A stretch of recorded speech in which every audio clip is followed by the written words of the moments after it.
మళ్ళీ అక్కడ ప్రాంతంలో సులువులో ఉన్నప్పుడు కొన్ని సంగతులు చూస్తూ వచ్చాం. 5వ అధ్యాయంలోనే 10వ వచనం వరకు మనం చూస్తూ వచ్చినాం.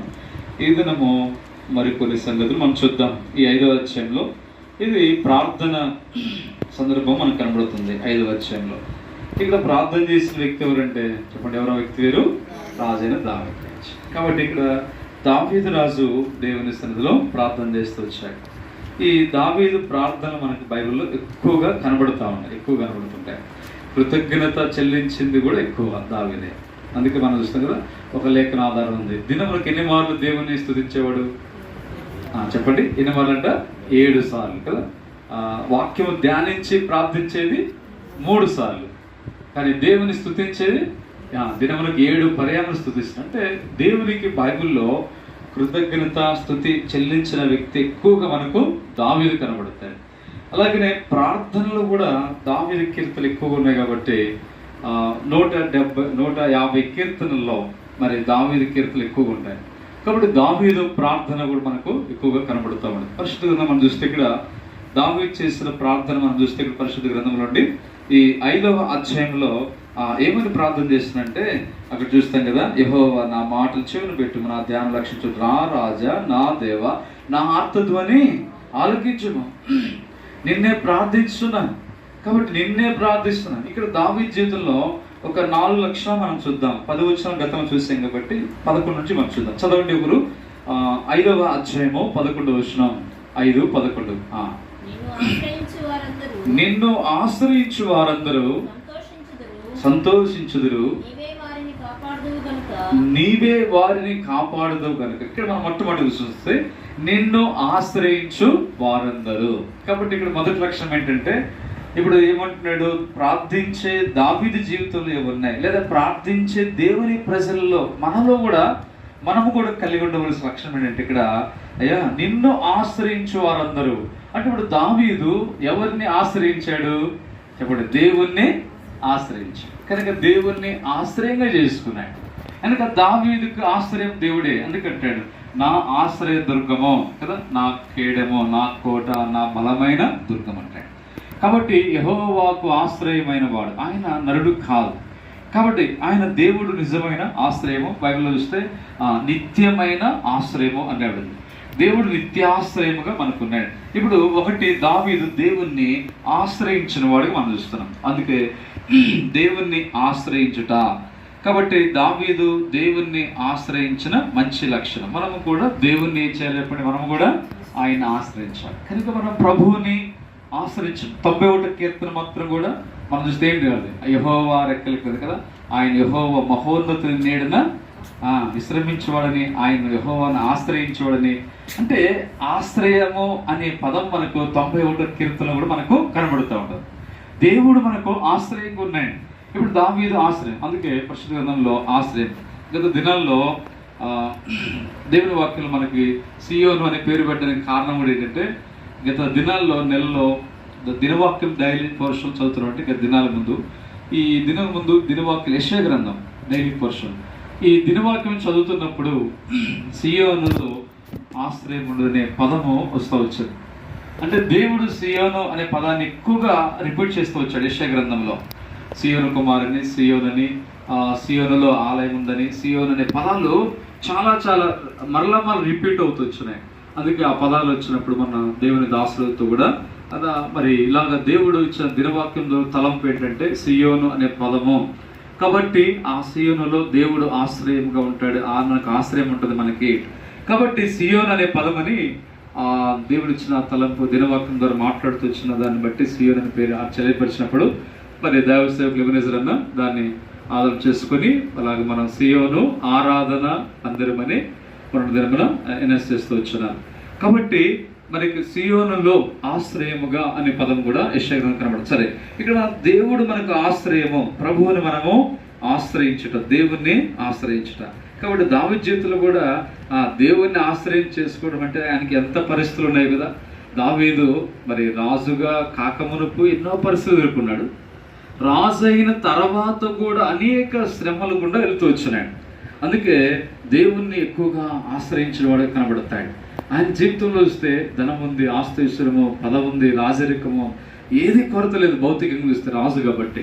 అలాంటి ఆయన పరిస్థితుల్లో అనేక శ్రమలు, కష్టములు, పరిస్థితులు వచ్చినప్పుడు ఆ శ్రమల్లో దావీదు దేవుణ్ణి ఆశ్రయంగా చేసుకున్నాడు. అందుకే కదా 18వ కీర్తన కూడా ఉంది, యెహోవాను ఆశ్రయించుట ఏమనండి మేల కదా, మనుషులు నమ్ముకున్నట్టు కంటే యెహోవాను ఆశ్రయించుట మేలు. రైట్, అంటే దేవుణ్ణి ఆశ్రయించుట మేలని దావీదు గుర్తించినాడు, దేవుణ్ణి ఆశ్రయం చేస్తున్నాడు. సరే, నెంబర్ 1 మొట్టమొదటి విషయం అంటే మనం కూడా దేవుణ్ణి ఆశ్రయించడం. రెండవ విషయం చూద్దాం. ఇప్పుడు 12వ విషయం చదవండి. 12వ విషయం, యెహోవా నీతిమంతులను ఆశీర్వదించేవాడు. ఒకటి దేవుణ్ణి మనం ఆశ్రయిస్తాం. But let all who take refuge in your rejoice, take refuge in your refuge అనేది ఆశ్రయం. ఒకటి God is our refuge, number 1. Number 2, రెండోది చూస్తే రెండోదిగా 12వ వర్షం మనం చూస్తుంది, for you bless the righteous O Lord. కనుక రెండోది చూస్తే ఏంటంటే నీతిమంతులను ఆశ్రయిస్తాం. అంటే ఇప్పుడు దావీదు పరిశుద్ధాత్మ దేవుడు ఏమని కోరుతున్నాడు అంటే చెప్పండి, ఏం కలిగి దావీదు ఏం కలిగి ఉండాలి? ఆయన నీతిమంతులుగా ఉండాలి. అదే సమయంలో దావీదు కూడా ఆయన అంటాడు కదా, ఈ కీర్తన రాసినంటే దేవుని ఆత్మతో కీర్తన రాసినాడు. అంటే ఇప్పుడు దేవుని ఆత్మతో రాయబడినప్పుడు దేవుని ఆత్మ ఏం చెప్తుందంటే అయ్యా నీతిమంతులుగా ఉండాలి. ఇప్పుడు దావీదు దేవుని ఆత్మ రాసినప్పుడు ఆయన కూడా అంటే నేను కూడా ప్రభువా ఎలా ఉండాలి? నీతిమంతులుగా ఉండాలి అయ్యా, నేను నీతిమంతులుగా ఉండాలి, నేను నీతిమంతురాలుగా ఉండాలి. కాబట్టి దేవా నువ్వు నీతిమంతుల్ని కనుక ఆశ్రయిస్తాడు. అంతేకాదు నీతిమంతుల ప్రార్థన దేవుడు ఆలకిస్తాడు, నీతిమంతుల ప్రార్థన ఆయన అంగీకరిస్తాడు.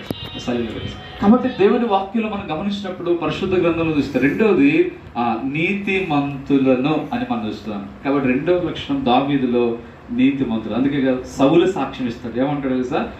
మొదటి సమూయేలు గ్రంథం తీయొద్దులే కానీ చివరి అధ్యాయాలు అంటాడు, అంటే దావీదు తరుముతున్నప్పుడు దావీదు ఆ పరిస్థితులు ఏం చేశాడంటే దావీదుకు యొక్క సందర్భంలో సౌలు చిక్కినా కానీ చంపలేదు కదా, అతనికి చివరి వస్త్రం కొంచెం దానికి కట్ చేసినందుకే మనసు ఏమైందంట నొచ్చుకుంది.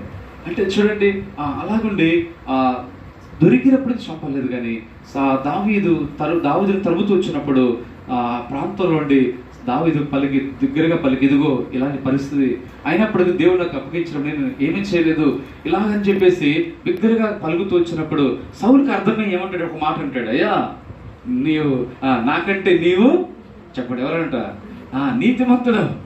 చూడండి, సౌలు సాక్ష్యం ఇస్తున్నాడు, ఒక శత్రువు సౌలు సాక్ష్యం ఇస్తున్నాడు. అంటే దావీదు నీతిమంతుడని పరిశుద్ధ గ్రంథంలో రాయబడింది కనుక నీతిమంతుడని పరిశుద్ధాత్మ దేవుడు చెప్తూ వచ్చినాడు. అదే సమయంలో దావీదు జీవితంలో చూస్తే శత్రువు అయిన సౌలు కూడా నీవే నీతిమంతుడు ఉన్నాడంటే నిజంగా సౌలు కూడా ఒప్పుకున్నాడు కదా. అంటే దావీదు రైట్ చేసి నెంబర్ 1 రిఫ్యూజ్ ఆశ్రయము, నెంబర్ 2 రైట్ చేసి కనుక దైవికమైన నీతి. మనము కూడా నీతిమంతులముగా ఉండాలి. ఎందుకంటే ప్రభువు యేసుక్రీస్తు వారు ఏమైనాడంటే ఆయన కూడా ఆయన నీతిమంతుడై ఉంది కదా, ఆయన నీతిమంతుడు. కాబట్టి మన ప్రభు నీతిమంతుడు కనుక రెండవది ప్రార్థించేవారు కూడా నీతిమంతులుగా ఉండాలని దేవుని వాక్యం సెలవిస్తుంది. నెంబర్ 3 మూడవది చూద్దాం. 12వ వచనం కంటిన్యూ చేద్దాం. కేడముతోని వారిని దయతో కప్పెదవు కావున నీ నామమును ప్రేమించేవారు నిన్ను గూర్చి ఉల్లసించెదరు. కాబట్టి ఇక్కడ మనం చూసినప్పుడు నీ నామమును ప్రేమించు, you cover him with favour as with his shield. అంటే విత్ ఫేవర్గా అంటే ఇష్టముగా వాళ్ళ వైపుగా అన్నట్లుగా. కాబట్టి ఇంగ్లీష్లో ఫేవర్గా రాబడింది, మన తెలుగులో స్పష్టంగా బాగా రాబడింది. నీ నామమును చెప్పండి ప్రేమించేవారు. ముందుకు రమ్మా ఇట్లా మహేష్ బాబు, నీ నామమును ప్రేమించేవారు. చూడండి పరిశుద్ధ గ్రంథంలో మనం చూస్తే అంటే ఇక్కడ మూడో లక్ష్యం ఏంటంటే దేవుని నామమును ఏం చేయాలి? ప్రేమించాలి. కనుక దావీదు దేవుణ్ణి ప్రేమించేవాడు కదండి, ఆయన నామమును ప్రేమించినాడు. అందుకే యెహోవా నీ నామం ఎంత ఉత్తమమైనది, నీ నామము బలమైనది, నీ నామము గొప్పది, నీ నామము. అందుకే దావీదు దేవుని నామమును, అందుకే పరిశుద్ధ గ్రంథం చూస్తే నీ నామము అంటాడు కదా, ఆ నామం ఎంతో ప్రీతికరమైనది దేవుని దావీదుకి, అంటే ఇష్టమైనదిగా ఉంది.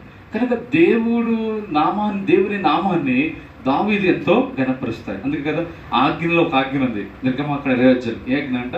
యెహోవా నామమును వ్యర్థముగా ఉచ్చరింపబడదు. అంటే చూడండి, ఒక ఆజ్ఞ జారీ చేయబడింది అంటే దేవుని నామం ఎంత విలువైంది కదా. ఆ నామాన్ని మనం వ్యర్థంగా ఉచ్చరించకూడదు, ఆ నామానికి మనం అవమానం తీసుకురాకూడదు, ఆ నామానికి దోషం తీసుకురాకూడదు.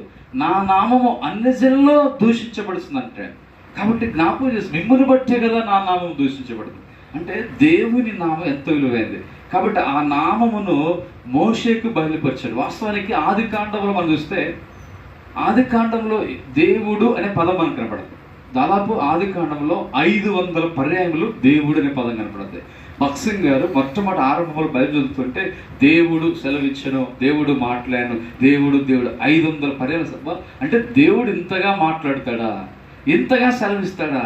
దేవుడు మాట్లాడను. ఆది కాండంలోనే 500 పర్యాములు ఉంటే కదా, అంటే దేవుడు ఇలా మాట్లాడతాడని మాట. సరే, దేవుడు అనే పదం ఉంది. ఆ నామమును మోషే గారి కాళ్ళ నిర్గమాకాండకు వచ్చేసరికల్లా ఆ నామమును దేవుడు నేను ఉన్నవాడను అనువాడని చెప్తూ వచ్చినాడు. ఆ తర్వాత ఆ నామాన్ని యెహోవా అనే నామమును బయలుపరుస్తూ వచ్చినాడు. కాబట్టి దేవుడు అని, తర్వాత యెహోవా నామము, ఆ తర్వాత క్రొత్త నిబంధనలకు వచ్చేసరికల్లా యేసు క్రీస్తు అనే నామధేయంతో, కనుక క్రీస్తు యేసు అనే నామంతో. కాబట్టి ఇక్కడ మనం చూసినప్పుడు ఏంటంటే దేవుని, అందుకే అపోస్తలుల కార్యం 4వ అధ్యాయంలో ఈ నామమే వీనిని బలపరచను, వీరిని స్వస్థపరచను అంటాడు. ఈ నామమే మాకు కలిగినది, మా యొక్క ఏమీ లేదు, వెండి బంగారు లేదు, మాకు కలిగినదే ఇచ్చున్నాం, నజరేయుడైన యేసు నామమున లేచి నడవమని. అంటే చూడండి, అక్కడ దేవుని నామాన్ని ఉపయోగించారు ప్రార్థనలో అపోస్తలుల గారు, పేతురు, యోహాను గారు. ఇక్కడ దావీదు కూడా అంతే, దేవుని నామాన్ని ప్రేమిస్తున్నాడు. ఆయన నామము అంటే పేరు, నామం అంటే ఏంటి? పేరు. కానీ దేవుని పేరును ఘనంగా మనం ఉచ్చరించాలి, ఆయన నామాన్ని ఘనంగా మనం కలిగి ఉండాలి, ఆ నామాన్ని మనం ప్రేమించే వారికి ఉండాలి. కాబట్టి మూడవది, యెహోవా నామాన్ని ప్రేమిస్తాడు. ఈ మాట చూసి మనం ప్రార్థన. 4వది ఏంటంటే పరిశుద్ధ గ్రంథంలో చూడు దావీదు ఇప్పుడు ఏం చేస్తున్నాడు. మొదటి విషయం చదవండి, 5వ అధ్యాయం మొదటి వచనం. 5వ అధ్యాయం మొదటి వచనము, యెహోవా నా మాటలు చెవిని పెట్టుము. 2వ వచనము, నా రాజా నా దేవా నా ఆర్తతోనే ఆలకించము నిన్నే. రైట్. ఇప్పుడు 4వ సంగతి అంటే ఇప్పుడు చెప్పండి, దావీదు ఏం చేస్తున్నాడు? 4వ దేవుణ్ణి ప్రార్థిస్తున్నాడు. అంటే ఇప్పుడు ప్రార్థించే వ్యక్తి దావీదు ప్రార్థనా పరుడు, ఈజ్ ఎ ప్రేయర్ఫుల్ పర్సన్. అంటే ప్రార్థన చేసేవారు ఉన్నారు, ప్రార్థన చేసిన దావీదు ప్రార్థన పరుడు అంటారు. ఉదాహరణ చూస్తే సమూయేలు ప్రార్థనా పరుడు బైబిల్లో, దావీదు ప్రార్థనా పరుడు. కానీ సౌలు కూడా ప్రార్థన చేసి ఉండవచ్చాము, కానీ సౌలుని ప్రార్థనా పరుడు అంటారా? అనరు. సౌలు కూడా దేవుని పెట్టే, అవును కదా. సౌలు ఎవరు? ఏ గోత్రం? స్వరూప్. ఏ గోత్రం? బెన్యామీను గోత్రం, లాస్ట్ గోత్రం, పండగ గోత్రం. అంటే సౌలు దేవుని పెట్టే, కానీ ప్రార్థనా పరుడు అని రాయవల్ల. కానీ దావీదు మాత్రం ఏమో రాయబడింది? ప్రార్థనా పరుడు కదా. కొంతమంది స్త్రీలు ఉంటారు కదా, స్త్రీల్లో కూడా మనం ప్రార్థనా పరులు కొంతమంది కనపడతారు. కనుక మనం ప్రార్థించేవారు ఉండొచ్చు, ప్రార్థన చేయని వారు ఉండొచ్చు. ఇప్పుడు అబ్రహాం భార్య ఉంది, ఆమె చూస్తే, లేదా ఇస్సాకు భార్య రెబ్కా కూడా మనకు కనపడతారు. కానీ హాగరు మాత్రము కదా ప్రార్థనా పరులు అంతగా కనపడదు. అలాగే మనం చూస్తే లోతు భార్య అంతగా ప్రార్థనా పరులు కనపడదు. ఉదాహరణకి మనం యోబు చూస్తే ప్రార్థనా పరుడు, కానీ యోబు భార్య ప్రార్థన పరుడు కాదు. కానీ లుదియా మనం చూస్తే బైబిల్ అపోస్తలుల 16వ అధ్యాయంలో లుదియా ప్రార్థన పరురాలు, కానీ లుదియా భర్త గురించి బైబిల్లో రాయబడి. సరే, ఇక్కడ మనం చూస్తే దేవుని బిడ్డలకి మనం దావీదు గురించి మన 4వ సంగతి ఏం నేర్పిస్తుందంటే, దావీదు అంటే, దేవా నా రాజా నా మాటలు చెవిని పెట్టి, అంటే దేవునితో మాట్లాడతాడు దావీదు. ప్రార్థన అంటే ఏంటి చెప్పండి? దేవునితోటి మాట్లాడడం కదండి. నిజంగా దేవునితో మాట్లాడడం ఎంతమందికి ఉంది అనుభవం? ప్రపంచంలో అన్ని జనులకు లేదు. నామినల్ క్రిస్టియన్స్ వారికి తాత్కాలం అది కూడా అంత విలువగా లేదు, నామకార్థంగా రక్షణ లేనివారు కాబట్టి. అయితే రక్షించబడ్డ వారికి దేవుడు ఆధిక్యత ఇచ్చాడు ప్రాముఖ్యంగా. అయితే వారిలో కూడా మనం చూస్తే రక్షించబడ్డ వారు కూడా అందరూ ప్రార్థనా పరులుగా ఉండరు. కాబట్టి రక్షించబడిన తర్వాత ప్రార్థనా జీవితాన్ని మెయింటైన్ చేసుకునేది అందరికి ఉండదండి. అందుకే ప్రార్థనా తలాంతు, ప్రార్థన వరం. కనుక ప్రార్థించేవారు, ప్రార్థనా పరులు అనేవారు ఎంత కూడా శ్రేష్టమైన వారంట. కాబట్టి ప్రార్థనా పరులు చాలా అవసరం సంఘానికి, కుటుంబానికి అవసరం, సంఘానికి అవసరం, గ్రామానికి అవసరం. అందుకే కదా ఒక సందర్భంలో అంటే, ఎందుకండి అలాగా దేశంలో ఇలా కొట్లాటలు భయంకర విభేదాలు వస్తున్నాయంటే, ఆయన రిపోర్టర్కి ఏం చెప్తూ వచ్చారంటే, అయ్యా మా వల్లే అన్నారు. ఎందుకు మీ వల్ల మీరేం చేశారు క్రైస్తవులు అంటే, మేము సరిగ్గా ప్రార్థన చేయట్లేదు, మా క్రైస్తవం ప్రార్థన చేయకపోవడం వల్లే హిందూ ముస్లిమ్స్ అంతగా భయంకరంగా దాడులు చంపుకుంటున్నారని ఆయన. అంటే దానికి కారణం ఏంటి? క్రైస్తవులు ఏదో అటాక్ చేశారని కాదు, క్రైస్తవులు ప్రార్థన చేయకపోవడమే అని చెప్పాడు. అది కూడా వాస్తవమే బైబిల్ ప్రకారం. కాబట్టి మనం ప్రార్థన చేయకపోవటం వల్ల కూడా పాపం అవుతుంది. ప్రార్థన లేకపోవటం వల్ల మరి దేవుని కార్యాలు జరగవు. మనం ప్రార్థన చేయకపోతే, ఇంటికి ప్రార్థనా పరుడు ఉంటే ఆ ఇంట్లో వారి కార్యాలు, ఒక ప్రార్థనా పరురాలు ఉంటే ఆ ఇంట్లో మేలు, సంఘములో ప్రార్థనా పరులు ఉంటే ఆ సంఘములో, గ్రామంలో ప్రార్థనా పరులు ఉంటే ఆ గ్రామంలో కదండి. కానీ మనం హెబ్రోను సహవాసంలో భక్సింగ్ గారు ప్రార్థనా పడు అందుకంటారు, ఆ ప్రార్థనా పడున్నంత కాలం సాతానుడు టచ్ చేయలేకపోయిందంట హెబ్రోను సహవాసాన్ని. ఎప్పుడైతే దైవజన్ మహిమలోకి వెళ్ళిపోయాడో ఆ తర్వాత కొంతకాలం పర్లేదు, కానీ ఇప్పుడు శత్రువు భయంకరం టచ్ చేసినాడు, మొత్తాన్ని స్మాష్ చేసాడు హెబ్రోను సహవాసం అంతా. చాలా విచారకర మాట చెప్పుకోవడానికి ఆ దైవజనులు చెప్తున్నారు. అంటే ప్రార్థనా పడున్నప్పుడు హెబ్రోను ఏం చేయలేకపోయింది సాతాను. ఇప్పుడు సాతాను తాండవాడుతుంది హెబ్రోన్లో, సీయోన్లో, అన్ని చోట్ల తాండవాడుతూ ఉంది హెబ్రోన్లో, అన్ని ప్రదేశాల్లో. అందుకే జ్ఞాపకం చేసుకోండి, ప్రతి విశ్వాసి, ప్రతి దేవుని బిడ్డలు ఖచ్చితంగా ప్రార్థనా పరులై ఉండాలి. లేకపోతే సాతానుడు అనేకమైన భయంకరమైన కార్యాలు చేసేవాడు ఉంటాడు. కాబట్టి భారం కలిగి ఉండాలి. ఆ ప్రార్థన ద్వారానే సాతాను కార్యాలు పరచబడతాయి. మన ప్రియులకు మేలు, రక్షణ, మనకు ఆశీర్వాదం, దేవుని కాపుదల. ప్రార్థన ద్వారా మేలు, నెమ్మది, ఆశీర్వాదం. ప్రార్థన మనల్ని కాపాడుతుంది, ప్రార్థన మనకు విజయాన్ని ఇస్తుంది, ప్రార్థన నెమ్మది కలిగిస్తుంది, ప్రార్థన తప్పిస్తుంది. ప్రార్థన జీవితం ద్వారా బైబిల్ చాలా సంగతులు ఉన్నాయి మన ఆధారాలు. కాబట్టి మనం ముగిస్తుంది చూస్తే 4వది, నిన్నే ప్రార్థించున్నాను యెహోవా, ఉదయమున నా కంఠస్వరము నీకు వినపడుచును, ఉదయమున నా ప్రార్థన నీ సన్నిధిని సిద్ధం చేసి. కాబట్టి ఉదయమనే ప్రార్థన వినపడుతుందంట. ఇక్కడ చిన్నపిల్లలు కూడా కదా, పిల్లలు ఉన్నారా? ఉదయాన్నే ఏం చేయాలి? మన ప్రార్థన దేవుని సన్నిధికి, దేవునికి వినపడాలి. ఎప్పుడు వినపడుద్ది ప్రార్థన? బ్లెస్ చెప్పు, ఎప్పుడు వినపడుద్ది దేవునికి ప్రార్థన? మనం ఏం చేయాలి? నోరు తీసి బిగ్గరగా హృదయపూర్వకంగా దేవుని ప్రార్థన చేస్తుంటే ఆ ప్రార్థన ఏమైంది? సాత్విక్, దేవునికి వినపడుతుంది కదా. అలాగే మన ప్రార్థన ఎప్పుడు వినపడాలంటే ఉదయాన్నే మన ప్రార్థన వినపడాలి కదా. మనం అలాగే ప్రార్థన, దావీదు ప్రార్థన వినబడుతుందంట, నా కంఠస్వరం నీకు వినపడుతుంది, ఉదయం నా ప్రార్థన. అంతేకాదు, నీ సన్నిధిని సిద్ధము చేసి కాచించాను అంటే సిద్ధపరచుకున్నాడంట ప్రార్థన. అంటే ఏం ప్రార్థన చేయాలి, ఎలా ప్రార్థన చేయాలి, ఏ విషయాలు ప్రార్థన చేయాలి, ఇవన్నీ సిద్ధపరచుకున్నాడంట. అలాగే మనం కూడా అనేక విషయాలు ఉన్నాయి మనం ప్రార్థన చేయాలి, కానీ ఎన్ని సంగతులు ఉన్నాయో, ఎన్ని అంశాలు ఉన్నాయో ప్రార్థన చేయాలంటే కదా. కాబట్టి అవన్నీ కూడా మనం కూడా ప్రార్థన సిద్ధం చేసుకుని ప్రార్థించారు. 4 లక్షణాలు. నెంబర్ 1 మొట్టమొదటి యెహోవాను ఆశ్రయించడం. నెంబర్ 2 రెండవది నీతిమంతులుగా మనం జీవించడం. నెంబర్ 3 మూడవది ఆయన నామాన్ని, యెహోవా నామాన్ని ప్రేమించడం. 4వది ప్రార్థించేవారు. ఈ 4 వల్ల చివరి ఒక మాట ఫలితం ఏంటో చూసి ప్రార్థనకి వెళ్దాం. ఇప్పుడు చూడండి 11 నుంచి, నిన్ను ఆశ్రయించే వారందరూ ఏమవుతారు చూడండి. ఇప్పుడు రైట్, సంతోషిస్తారు. కానీ రిజాయిస్, సంతోషం ఉంది. ఎప్పుడైతే మనము ఈ లక్షణాలు కలిగి ప్రార్థన చేస్తామో దుఃఖం నుండి సంతోషం దేవుడు తీసుకొస్తాడు. నీవే వారిని ఏం చేస్తామని చెప్పండి. 1, 2, 3 ప్రార్థన ద్వారా. ఇప్పుడు 11వ నీవే వారిని కాపాడతావు. ఇది ప్రతిఫలం. ప్రార్థన ద్వారా ప్రతిఫలం ఉంది అనుకుంటా. మనం ప్రార్థన చేస్తే ఏమొస్తుంది? బైబిల్లో ఉంది, ప్రార్థన చేస్తే ఏం లాభం అని నేను బైబిల్లో రాయడండి. ప్రార్థన చేస్తే ఉంది, లాభం ఉంది. ప్రార్థన ద్వారా చూడండి ఏంటి ఇక్కడంటే సంతోషం ఉంది, ప్రార్థన ద్వారా కాపాడుతావు. తర్వాత ఏముంది? నిత్యము ఆనందం ధ్వని చేస్తారు. నీతిమంతులను యెహోవా ఏం చేస్తాడంట? ఆశీర్వాదం. అంటే ప్రార్థన ఏం చేస్తుంది? ఇప్పుడు ఆశీర్వాదంలో తీసుకొస్తుంది. ఆత్మీయంగా యాకోబు ఆశ్రయించబడ్డా అంటే ప్రార్థనే. బైబిల్లో దావీదు ఆశ్రయించబడ్డా కూడా ప్రార్థనే. కనుక ప్రార్థన ఆశీర్వాదం తీసుకొస్తుంది. చివరిలో ఏమిటంటే కేడముతో కప్పినట్లు నీవు వారిని దయతో, నీవు వారిని ఏం చేస్తావు? దయతో, కేడంతో కప్పినట్లుగా దేవుని దయతో కప్పబడు. అంటే దేవుని దయ వారి మీదకి వస్తుంది. దేవుని దయకు పాత్రలు అవుతాం. నీ నామమును ప్రేమించువారు నిన్ను గూర్చి ఇవి ప్రతిఫలం. అలాంటి ప్రతిఫలాన్ని దేవుడు మనకు అనుగ్రహించేవాడు. అలాగే మనం ప్రభుత్వంలో మనం దేవుని స్తుతించి వాక్యానుసారం మనం ప్రార్థన చేద్దాం. ప్రభుత్వం ప్రార్థన చేద్దామండి.